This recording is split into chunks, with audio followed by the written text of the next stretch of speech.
4장은 다시 우리 1장, 2장처럼 슬프다로 시작됩니다. 히브리어로 시작되는데요. 어쨌든 존귀했던 주의를 잃은 예루살렘이 겪고 있는 참상, 방금 우리가 읽었던 것처럼 엄청난 참혹한 모습, 이런 부분들을 한마디로 슬프다 이렇게 표현하고 있습니다. 어찌 그리 금이 빛을 잃고 순금이 변질하였으며 성소의 돌들이 거리 어기마다 쏟아졌는고. 이전에는 순금에 비할 만큼 보배롭던 시온의 백성들이 이제는 그 빛을 다 잃은 거죠. 그래서 질항아리, 흙으로 만든 항아리처럼, 토기장이가 사실 마음에 들지 않는 항아리는 금방 깨뜨릴 수도 있는 그런 질항아리 같이 여김을 받는, 아주 천하게 여김받는 그런 모습이 되었다라고 이야기하고 있습니다. 그러면서 오늘 선지자는, 시인은 여러 가지 비유를 들어서 그 참상이 얼마나 잔인하고 비참한지를 설명하고 있는데요. 3절에서는 들깨도 젖을 주어서 자기 새끼를 먹이지만은 딸 내 백성은 잔인해서 마치 광야의 타조 같다. 광야의 타조는 알을 낳고는 그냥 방치한다고 합니다. 그래서 아예 내버려 둔다고 하는데, 그것처럼 이 딸 내 백성이 잔인해서 자기 백성, 자기 자녀들을 아예 그냥 방치하고 어찌할 줄 모르는 이런 모습입니다. 4절에서는 젖 먹이는 엄마가 목이 말라서 사실은 자기도 혀가 입천장에 붙어 있습니다. 어린아이는 떡을 구하지만 떼어줄 사람이 없습니다. 5절에 맛있는 음식을 먹던 자들, 예전에는 부잣집 그런 자녀였겠죠. 그러나 지금 외롭게 거리거리에 지금 쏟아졌는데 아무에게서도 떡을 구할 수 없는, 맛있는 음식을 먹을 수도 없는. 이전에는 붉은 옷을 입고 자라나는 자들, 붉은 옷은 귀족들이 입는 옷이죠. 그런데 지금은 거름더미를 안고 있는, 그냥 아주 거름뱅이가 되어 있는 이런 모습입니다. 6절에도 소돔이 사람의 손을 대지 아니하였는데도 순식간에 무너지는, 하나님께서 소돔과 고모라를 그렇게 무너뜨리셨는데 이제는 이 딸 내 백성 이스라엘, 이 유다의 죄가 소돔의 죄보다 무겁다라고 표현하고 있습니다. 7절 8절에도 전에는 존귀한 자들의 몸이 얼마나 아름다웠던지 눈보다 깨끗하고 우유보다 희고 산호들보다 붉고, 산호들은 NIV에서는 루비라고 이렇게 나와 있는데 루비보다도 붉고 윤택감이 갈아서 빛낸 청옥 같다, 사파이어 같이 아주 윤택해서 빛나고 있는 이런 모습이라고 이야기합니다. 그러나 이제는 어떻게 되었습니까? 그의 얼굴이 숯보다 검습니다. 아주 새카매서 먹지도 못하고 이제는 말라있는 바로 그런 모습. 가죽이 뼈들에 붙어서 막대기같이 말라있는, 피골이 상접한 이런 모습. 어느 거리에 있든지 이 사람이 옛날 그 사람이라는 것을 알아볼 사람은 아무도 없는 이런 지경에까지 지금 떨어져 있는 것이죠. 9절 10절에서는 그 참상의 실제가 무엇인가, 결국 백성들의 굶주림에 고통당하는 모습이라고 표현하고 있죠. 칼에 죽은 자들이 줄여 죽은 자들보다 나음은 토지소산이 끊어짐으로 그들은 찔림받은 자들처럼 점점 쇠약하여 가미로다. 세번역은 이렇게 번역하고 있는데요. 굶어 죽은 사람보다는 차라리 칼에 죽은 사람이 낫겠다. 다쳐서 죽은 사람이 먹을 거리가 없어서 서서히 굶어 죽어가는 사람보다 더 낫겠다. 그러니까 지금 이 사람들은 차라리 그냥 칼에 죽은 사람들, 지금 찔려서 그냥 피가 흐르고 있는 이 사람이 낫지, 지금 먹을 거리가 없어서 서서히 굶어 죽어가고 이런 모습은 비참해서 더 이상 볼 수가 없다, 이렇게 표현하고 있습니다. 10절은 너무나도 안타까운 정말 참상인데요. 딸 내 백성이 멸망할 때 자비롭다는 말은 굉장히 온유한, 자애롭다 이 말이죠. 자애로운 부녀들이 자기들의 손으로 자기들의 자녀들을 삶아 먹었도다. 이런 상황에까지 지금 떨어져 있는. 빛을 잃은 사람들의 모습입니다. 존귀함과 거룩함을 잃은 예루살렘 백성들의 삶이 얼마나 비참해져 있는지를 묘사하고 있습니다. 들깨보다 못하고 광야의 타조처럼 아무도 새끼를 돌보지 않는, 자식을 돌보지 않는, 이전의 영광은 하루아침에 다 빼앗겼습니다. 아무것도 먹을 것이 없어서 뼈와 가죽이 붙어있는 막대기같이 말라있는, 그래서 어디에서 자식을 먹일, 아니 자기가 먹을 양식을 구할 수 없으니까 이제는 자기들의 자녀들을 삶아먹는, 도저히 인륜으로서는 할 수 없는 이런 일들이 벌어지고 있는, 이전에는 붉은 옷을 입고 자라났던 그런 자녀들이었지만은 이제는 거름더미를 안을 수밖에 없는, 얼굴은 숯보다 검은, 빛이라고는 어디에서 찾아볼 수 없는, 금과 순금과 루비와 사파이어와 이런 것으로 예전에는 영광이 드러났지만은 지금은 어디에서도 빛이 없는 쇠락, 타락, 변질, 영광이 다 떠나간 예루살렘의 모습을 시인은 이렇게 표현하고 있습니다.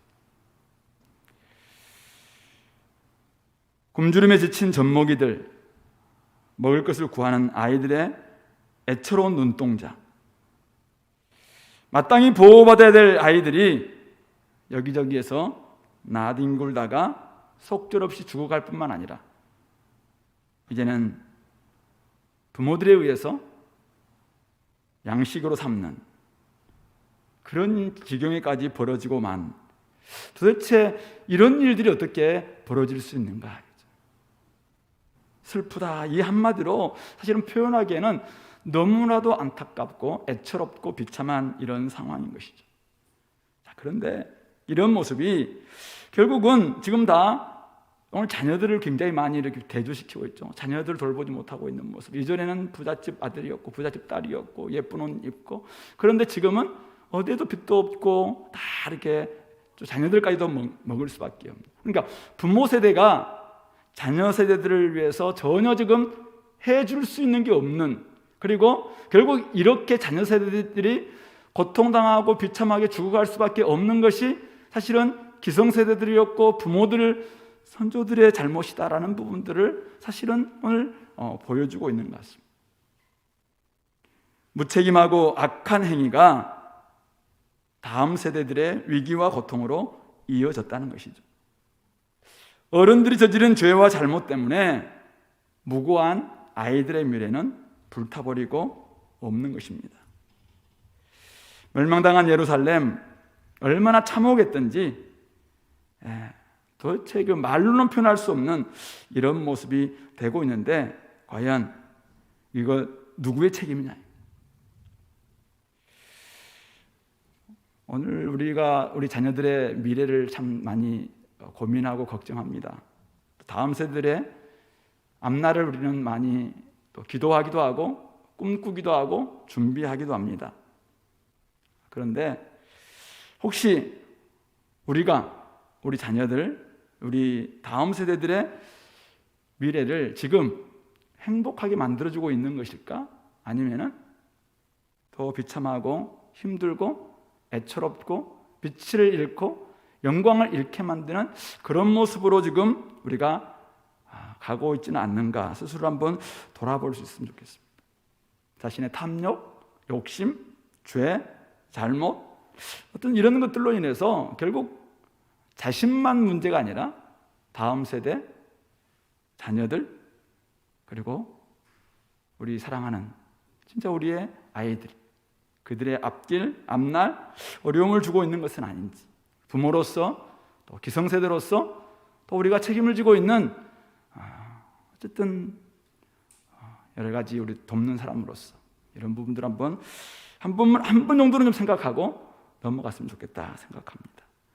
그런데 오늘 이 본문에서 왜 이런 참혹한 현실이 왔는가, 어디서 기인하고 있는가, 자세히 나와 있지는 않습니다만 한 구절이 우리에게 보여주고 있죠. 6절 말씀입니다. 전에 소돔이 사람의 손을 대지 아니했는데도 순식간에 무너지더니 이제는 딸 내 백성의 죄가 소돔의 죄악보다 무겁도다. 여러 가지 원인을 분석할 수 있겠지만은 오늘 선지자는 오직 한 가지 때문이라고 우리에게 제시하는 것 같습니다. 그것은 이제는 딸 내 백성의 죄가 그렇게 하나님께 멸망당했던 소돔과 고모라의 죄보다 더 무겁다는 것입니다. 자기 백성이 받고 있는 이 징계가 소돔의 심판보다 더 무거운 이유가 무엇인가? 그것은 이들의 죄가 소돔의 죄보다 더 무겁기 때문입니다. 오늘 우리 한 몇 구절 한번 찾아볼 텐데요. 신명기 28장 53절 잠깐 볼까요? 구약성경 신명기 28장, 우리 복과 저주에 관련된 말씀이니까 잘 알 거라고 생각합니다. 신명기 28장 53절부터 57절까지인데요. 53절 제가 빨리 한번 읽어보겠습니다. 내가 적군에게 에워싸이고 맹렬한 공격을 받아 곤란을 당하므로 내 하나님 여호와께서 내게 주신 자녀 곧 내 몸의 소생의 살을 먹을 것이라. 너희 중에 온유하고 연약한 남자까지도 그의 형제와 그의 품의 아내와 그의 남은 자녀를 미운 눈으로 바라보며 자기가 먹는 그 자녀의 살을 그중 누구에게든지 주지 아니하리니 이는 내 적군이 내 모든 성읍을 에워싸고 맹렬히 너를 쳐서 곤란하게 함으로 아무것도 그에게 남음이 없는 까닭일 것이며 또 너희 중에 온유하고 연약한 부녀 곧 온유하고 연약하여 자기 발바닥으로 땅을 밟아보지도 아니하던 자라도 자기 품의 남편과 자기 자녀를 미운 눈으로 바라보며 자기 다리 사이에서 낳은 태와 자기가 낳은 어린 자식을 남몰래 먹으리니 이는 내 적군이 내 생명을 에워싸고 맹렬히 쳐서 곤란하게 함으로 아무것도 얻지 못함이니라. 이미 언약에서 사실은 언약의 저주를 사실은 신명기에서 다 말씀해 주셨는데 그 말씀이 오늘 10절 말씀과 사실은 일맥상통한 것이죠. 결국 언약을 지키지 않으니까, 언약을 배반하니까 결국 언약에서 이야기했던 그 저주가 그대로 임할 수밖에 없다라는 것을 이야기하고 있습니다. 뿐만 아니라 예레미야는 오래전부터 그들의 죄에 대해서 아주 많이 지적했었죠. 우리 예레미야 2장 13절 말씀, 워낙 잘 아는 말씀입니다. 내 백성이 두 가지 악을 행하였나니 곧 그들이 생수에 근원되는 나를 버린 것과 스스로 웅덩이를 판 것인데 그것은 그물을 가두지 못할 터진 웅덩이들이니라. 생수의 근원이신 여호와를 버리고 스스로 우물을 팠는데 터진 웅덩이를 판 그들의 모습을 이야기했습니다. 뿐만 아니라 우리 17장 1절을 보시면은 그들의 죄가 유다의 죄는 금강석 끝 철필로 기록되되 그들의 마음판과 그들의 제단뿔의 세계 접근을 그들의 자녀가 높은 언덕이 푸른 나무 곁에 있는 그 제단들과 아세라들을 생각하도다. 얼마나 죄가 깊이 파였든지 금강석 끝 철필로 기록된 것처럼 마음판과 지금 제단뿔에도 철저히 죄들이 지금 기록되어 있다라고 책망했습니다. 그렇게 사실은 되면은 18장 우리 보면은 토기장의 비유를 통해서 철저히 깨뜨려질 것이라고 예레미야는 그렇게 이야기를 합니다. 그런데 그들은 도리어 이런 예레미야를 죽이려고 하죠. 우리 20장 14절부터 18절 말씀, 20장 14절부터 18절 말씀 같이 한번 읽어볼까요? 내 생일이 저주를 받았다면 나의 어머니가 나를 낳던 날이 복이 없었다며 나의 아버지에게 소식을 전하여 이르기를 당신이 등남하였다 하여 아버지를 즐겁게 하던 자가 저주를 받았다며 그 사람은 여호와께서 무너뜨리시고 후회하지 아니하신 성읍같이 되었다며 그가 아침에는 부르짖는 소리 낮에는 떠드는 소리를 듣게 하였다면 좋을 듯 하였나니 이는 그가 나를 태에서 죽이지 아니하셨으며 나의 어머니를 내 무덤이 되지 않게 하셨으며 그의 배가 부른 채로 항상 잊지 않게 하신 까닭이로다. 어찌하여 내가 태에서 나와서 고생과 슬픔을 보며 나의 나를 부끄러움으로 보내는고 하니라. 얼마나 고통스러우면 아무리 외쳐도 회개하지 않고 도리어 자신을 죽이려고 하고 있는 이런 유다의 상황을 보면서 자기의 생일을 저주하고 있는 것입니다. 내가 괜히 태어나서 이런 엄청난 일들을 보고 있다. 내가 태어나지 않았다면 이런 꼴을 보지 않아도 될 텐데 왜 나를 이렇게 태어나게 해서 이런 꼴을 보게 하는가라고 외치고 있는 것입니다. 그럼에도 불구하고 그들은 아무리 외쳐도 그들은 막무가내였습니다. 그 결과가 무엇입니까? 바로 오늘 말씀인 것이죠. 순금이 빛을 잃고 순금이 변질되는 모습, 바로 하나님께서 철저하게 질그릇, 그냥 토기당이가 질그릇을 만들어서 마음에 들지 않을 때 다 깨뜨리는 그런 퍼포먼스를 다 보여주었습니다. 예레미야는 그렇게 말씀을 전하고 수없이 이야기함에도 불구하고 그 사람들은 도리어 예레미야의 말씀이 틀렸다고 이야기했고, 결국 그들은 그 길을 계속 간 결과가 말씀 그대로 저주가 임했고, 결국 그들의 삶 속에는 영광이 다 떠나간 순금이 변질되어서 빛을 다 잃고 사람들의 얼굴에서는 어디에서도 영광을 찾을 수 없는 이런 모습이 되고 말았다는 것입니다. 오늘 우리 한국교회와 그리스도인들에 대해서 오늘날 많은 사람들의 진단, 처방 제시합니다. 그러나 저는 예레미야 선지자가 이렇게 말씀하셨던, 저는 예레미야서와 애가를 읽으면서 사실은 어쩌면 이 메시지가 가장 적실성 있는 메시지가 아닌가 그런 생각이 들었습니다. 자신의 죄악을 돌아보아야 되는데 여전히 세상과 탐욕의 포로가 된 나머지 생수의 근원 되신 여호와를 버리고 스스로 터지는 웅덩이를 봐놓고는 괜히 하나님의 말씀만 탓하는, 바르게 전하는 말씀에 대해서는 도리어 사실은 듣지 않는 거죠.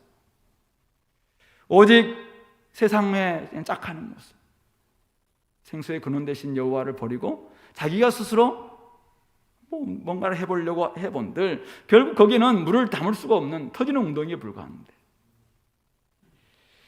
빛을 잃은 순금처럼 변질되어 있음에도 불구하고 혹시 깨닫지 못하고 있는 모습은 아닌지, 그 결과는 자신은 물론 다음 세대, 자녀 세대에게도 영광과 빛을 잃은 교회의 껍데기만 물려질 수밖에 없다는 사실이죠. 그러므로 오늘 우리가 죄악을 돌이키지 않고 탐욕과 고집을 버리지 않으면은 유다와 예루살렘이 경험했던 이 비참한 참상을 우리도 당하지 말라라는 법은 없습니다. 굉장히 두렵고 떨리는 마음으로 우리 한번 스스로 한번 우리 자신을 돌아봤으면 좋겠고요. 교회가 무엇인가? 교회는 어떤 곳인가? 어떤 정체성을 가지고 있는가? 구원해 주신 은혜에 감사하고 날마다 우리에게 찾아와 주셨던 하나님을 구하는 공동체가 사실은 교회이죠. 우리가 은혜 없이 어떻게 우리가 교회가 되었고, 따라서 오늘도 우리가 살아갈 때 은혜 없이는 살아갈 수 없기 때문에 오늘도 하나님을 구하는 겁니다. 하나님의 얼굴을 구하는 거죠. 하나님이 우리에게 은혜를 달라고 구하는 그런 공동체입니다. 만약 그렇지 않고 생수의 근원을 떠나게 된다면 어떻게 되겠습니까? 영광은 떠나고 참혹한 현실만 남게 될 것입니다. 그러므로 목을 굳게 하지 말고 하나님 말씀을 들어야 합니다. 아무리 많이 들었다 할지라도 혹시 아직도 내가 고다 있는 목이 있다면 다시 한번 하나님 말씀을 듣고 그 말씀 앞에서 내가 생수의 근원 되신 하나님을 온전히 내가 믿고 주인으로 모시고 있는지, 그분만을 내가 구하고 있는지, 하나님을 구하는 그런 삶을 내가 살고 있는지 돌아봐야 됩니다. 세상을 정죄하기 전에 내 안에 있는 악한 세상부터 제거해야 합니다. 여러분들은 거룩한 백성으로서 이 땅을 살아가야 될 하나님의 자녀들이자 하나님의 백성들입니다. 세상을 닮고 세상에 찌든 모습으로는 결코 우리가 하나님의 영광을 담지할 수 없습니다. 우리 안에 진짜 하나님의 영광을 담기 위해서는 우리가 우리의 죄악들 철저히 버리고, 왜 예수님이 십자가에 죽으셔야 됐는가? 바로 죄 때문입니다. 죄는 철저히 죽게 만듭니다. 죄의 결과는 예루살렘의 죽음이든 예수님의 죽음이든 우리의 죽음이든 그냥 죽음입니다. 그러나 예수님께서는 우리 대신해서 다 짊어지셨죠. 이제는 우리가 예수님의 그 공로에 힘입어서 죄를 버리고 예수님의 영광을 우리가 담지하고 그렇게 우리가 살아내는 것, 그것이 우리가 해야 될 일인 줄 압니다. 그런 의미 속에서 이번 한 주간 여러분들 좀 기도하셨으면 좋겠습니다. 정말 그동안 기도하지 않았다 할지라도 각 가정에서 이 시간 함께 예배하는 우리 지체들도 마찬가지입니다. 이 시간 한 주 동안 좀 기도했으면 좋겠습니다. 우리가 진짜 하나님의 거룩한 교회 될 수 있도록, 하나님이 거하시는 성전 될 수 있도록, 그래서 나를 통해서 하나님의 영광이 드러나고 죄를 버리고 이제는 스스로 받던 우물들을 다 덮고 이제는 생수의 근원 되신 우리 주님 앞에 거기에서 우물을 길어먹는, 거기서 영원히 목마르지 않는 사실은 샘물이 나오는 것이기 때문에 그것을 우리가 의지하며 나아갈 수 있었으면 좋겠습니다. 하나님이 거하실 때 성전은 거룩하고 영광스러운 존재가 되고 존귀하게 됩니다. 마찬가지로 성도들의 삶도 마찬가지죠. 하나님께 다스릴 때 우리는 순금보다 보배로운 존재가 될 것입니다. 하나님이 거하시는 성전이 될 수 있죠. 그러나 만약 주님의 영광이 떠나면은 오늘 우리가 4장에서 봤던 것처럼 숲보다 더 검은 얼굴, 거기서는 빛이라고는 찾아볼 수 없죠. 거기서 어떻게 빛을 우리가 볼 수 있겠습니까? 뭔가 이 땅에서 많은 것을 얻을 수 있습니다. 많은 걸 소유할 수 있을 겁니다. 많이 높아질 수도 있을 겁니다. 그러나 그 사람을 통해서 하나님의 영광의 빛을 볼 수가 없습니다. 그 사람을 통해서는 하나님을 만날 수가 없습니다. 알 수가 없습니다. 왜요? 빛이 없는데, 빛 대신 주님이 없는데. 그러므로 우리가 정말 하나님의 빛이 드러날 수 있도록 우리 속에 있는 잘된 죄악들, 욕심들, 탐심들, 이것들을 좀 십자가에 못 박는 그런 한 주간이 될 수 있도록 여러분들이 기도회를 그렇게 사용했으면 좋겠고요. 주님이 계시지 않는 교회도 마찬가지입니다. 만약 우리 교회가 정말 이름이 굉장히 좋고 또 많이 알려져 있고 사람들이 정말 선호하는 교회를 할지라도 주님이 계시지 않는다면 사람들이 인기 있을지 몰라도 주님은 사용하지 않을 겁니다. 교회가 추구해야 될 목표는 한 가지입니다. 오직 한 가지입니다. 하나님입니다. 하나님께서 함께 하시고 하나님이 주인 되시고 하나님이 이끄시고 하나님이 영광 받으시는 교회, 그 교회를 하나님은 하나님의 교회로, 하나님이 세우신 교회로 사용하실 겁니다. 이 땅에 교회를 남겨두신 이유도 마찬가지입니다. 하나님의 영광을 위해서입니다. 하나님의 하나님 되심을 위해서 교회를 이 땅에 남겨두셨습니다. 만약 교회가 그 사명을 감당할 수 없다면 에베소 교회가 사라졌듯이 그 수많은 터키의 그 초대교회의 많은 교회가 그냥 사라졌듯이 우리도 마찬가지일 겁니다. 그런 의미 속에서 우리 속에 있는 죄악들 철저히 좀 버리고 거룩함으로 다시 한번 새롭게 되는 우리 이번 한 주간 될 수 있기를 소망합니다. 그래야 우리가 하나님을 제대로 알 수 있고 알려줄 수 있을 것입니다. 그런 의미 속에서 죄를 버리고 주님께 쓰임받는 교회, 그런 성도 될 수 있도록, 그것이 우리가 살고 우리 자녀들이 살고 결국 이 땅에 수많은 사람들에게 하나님을 알아가고 알려주는 그 일을, 사명을 감당할 수 있는 그런 공동체가 될 수 있을 줄로 믿습니다.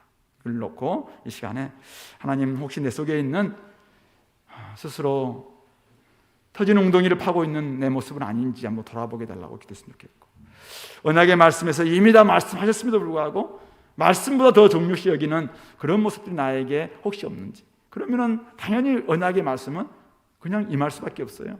그러므로 말씀을 진짜 우리가 가장 중요한 나의 삶의 우선순위로, 법칙으로, 유일한 법칙으로 모시고 삼고 그 말씀에 의해서 하나님만 온전히 영광 올려드리는, 하나님을 구하는 우리가 되게 되려고 이 시간에 같이 한번 기도하겠습니다.